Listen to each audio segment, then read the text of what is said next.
Hello साथियों, नमस्कार। मेरी यूट्यूब चैनल साध्य एजुकेशन में आप सभी का स्वागत है। आज हम लोग पढ़ेंगे भारत का इतिहास, जिसमें देखेंगे मौर्य साम्राज्य। ये बहुत ही इम्पोर्टेंट टॉपिक है। ये मंडू निरीक्षक के लिए बहुत ही महत्वपूर्ण है। तो आइए देखते हैं साथियों, इसको कैसे क्या क्या इसका घटना हुआ उसको देखते हैं।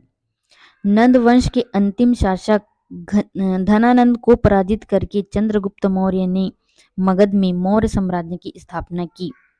तो नंदवंश के अंतिम शासक कौन थे? धनानंद थे। उसको पराजित करके क्या किया? चंद्रगुप्त मौर्य ने मगध में मौर्य साम्राज्य की स्थापना की। मौर्य वंश के बारे में जानकारी निम्नलिखित स्रोतों से हमको मिलती है। क्या क्या है? साहित्यिक स्रोत, पुरातात्विक स्रोत।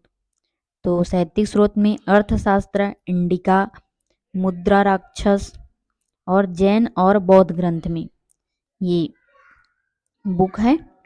और पुरातात्विक स्रोत में अशोक के अभिलेख है, जूनागढ़ अभिलेख है, रुद्रदामन अभिलेख है।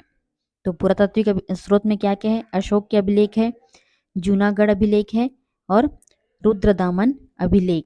और साहित्यिक स्रोत में अर्थशास्त्र है, इंडिका है, मुद्रा राक्षस है, जैन और बौद्ध ग्रंथ में मौर्य साम्राज्य की बारे में जानकारी मिलती है। आगे है मगध का उत्कर्ष।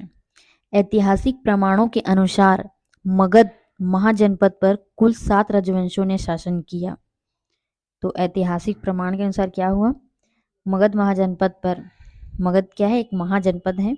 16 महाजनपद में मगध भी महाजनपद है और 7 राजवंशों ने शासन किया।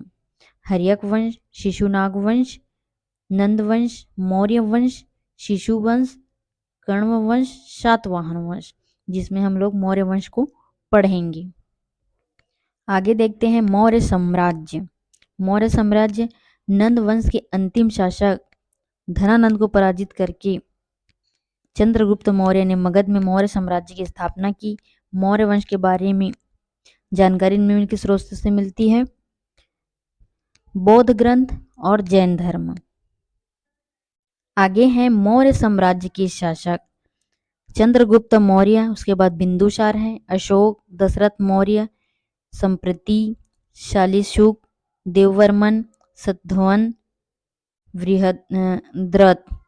तो इसके बाद चंद्रगुप्त मौर्य के बारे में पढ़ेंगे, बिंदुसार, अशोक। ये बहुत इंपॉर्टेंट है।